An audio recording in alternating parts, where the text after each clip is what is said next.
नाज़रीन, फिल्म हो, ड्रामा हो, थिएटर हो या कोई नॉवेल हो, उसकी कामयाबी के लिए कहानी में हीरो के साथ विलन बड़ा जरूरी होता है। ये विलन ही होता है जो हमें कहानी में किसी हीरो का एहसास दिलाए रखता है। हीरो नेकी का पैकर तो विलन गुनाह और बदी का नुमाइंदा। हीरो अच्छाई का पुतला तो विलन बुराई की तबलीग। हीरो खूबसूरत, लंबा चौड़ा, गोरा चिट्टा और हैंडसम, जबकि विलन बदसूरत और मनफी। हीरो लोगों की मदद करने वाला तो विलन उनसे सब कुछ छीनने वाला। हीरो तामीर तो विलन तखरीब। हीरो आबादी तो विलन सरापा बर्बादी। यह विलन ही होता है जो हमें कहानी के हर मोड़ पर हीरो के हीरो होने का एहसास दिलाए रखता है। हमें हर फिल्म, हर ड्रामे, हर स्टेज और हर नॉवेल में हीरो को कामयाब और विलन को नाकाम होता देखकर अच्छा लगता है। बुराई पर अच्छाई की फतह हमें सुकून देती है। जिस तरह हीरो बनाए जाते हैं, इसी तरह विलन भी तराशे जाते हैं। नाज़रीन, आप जानते हैं कि मेरे कप्तान पहले दिन से लॉकडाउन के मुखालिफ थे। वो बज़िद थे कि लॉकडाउन नहीं होना चाहिए। वो हमेशा कहते थे कि लॉकडाउन कर दिया तो गरीबों का क्या बनेगा, दिहाड़ीदार कहां से कमाएंगे, कहां से खाएंगे। क्या वाकई लॉकडाउन की मुखालिफत की यही असल वजह थी? जवाब है नहीं। दरअसल मेरे कप्तान और उनकी टीम में कोरोना के खिलाफ उतना बड़ा ऑपरेशन करने की ना ही सलाहियत थी और ना ही पुख्ता इरादा। और फिर मुल्क में मईशत और गवर्नेंस का जो हाल था, वो भी तो इस काम की इजाजत नहीं देता था। इसलिए मेरे कप्तान कहते थे कि मुमकिन नहीं मैं तमाम शहरों को बंद कर दूं।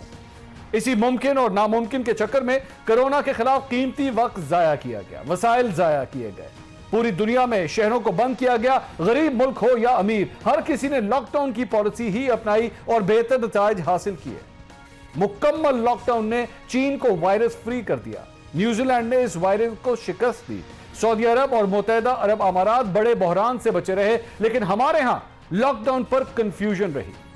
जब मेरे कप्तान ने देख लिया कि पानी सर से गुजर गया, वक्त जाया हो चुका, सुस्ती और कंफ्यूजन का नतीजा एक इंसानी बहरान की सूरत में निकलने वाला है, तो कहानी में जान डालने के लिए एक विलन तलाश किया गया। यह विलन था अशराफिया।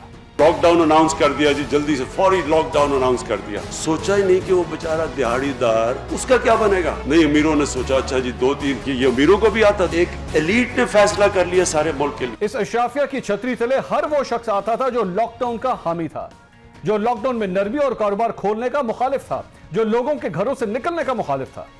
इस विलन को अमीर कबीर कहा गया, पैसे वाला कहा गया। उसको गरीबों का खून चूसने वाला, उनकी रोजी रोटी की मुखालफत करने वाला बताया गया। कौम को यह बावर करवाया गया कि यह अशराफिया गरीबों के मुंह से रोटी का निवाला छीनना चाहती है। यह दिहाड़ीदार मजदूरों का बड़ा दुश्मन तबका है। उन्हें बताया गया कि मैं तुम्हारा हीरो और अशराफिया विलन है। यह तुम्हें घरों में बिठाकर भूख से मारना चाहता है। यह तुम्हारे काम करने के मुखालिफ है, पैसा कमाने के मुखालिफ है और तुम्हें ऐसे ही बेरोजगार रखने का ख्वाहिशमंद है। मेरे कप्तान के लिए लोगों को यह समझाना मुश्किल था कि बगैर तैयारी के शहर बंद करना उनके लिए मुमकिन नहीं था। टाइगर फोर्स के हाथों गरीबों को राशन और खाना देने का नारा मारना आसान, लेकिन उसको अमली जामा पहनाना नामुमकिन था। इसलिए कभी स्मार्ट लॉकडाउन और कभी क्लस्टर लॉकडाउन की कहानियां घड़ी गई, लेकिन ये कहानियां भी कोई कब तक सुनता और उन पर यकीन करता। इसलिए सारे इल्जामात के लिए एक विलन बहुत जरूरी था। इसलिए यह अशराफिया का विलन इस कहानी में फिट किया गया। मेरे कप्तान की तरफ से अवाम को यह गोली दी जाने लगी कि मैं तुम्हें बचाना चाहता हूं, लेकिन यह अशराफिया तुम्हें तबाह करना चाहता है। मैं तुम्हें रोटी देना चाहता हूं, लेकिन यह अशराफिया तुम्हें भूख से मारना चाहता है।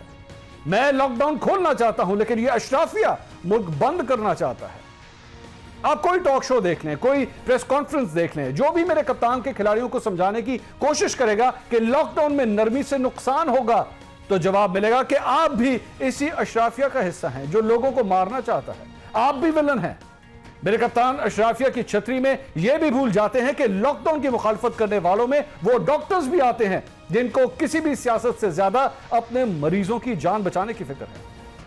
असल अशराफिया कौन है और यह अशराफिया हीरो है या विलन, यह फैसला हम अवाम पर छोड़ते हैं।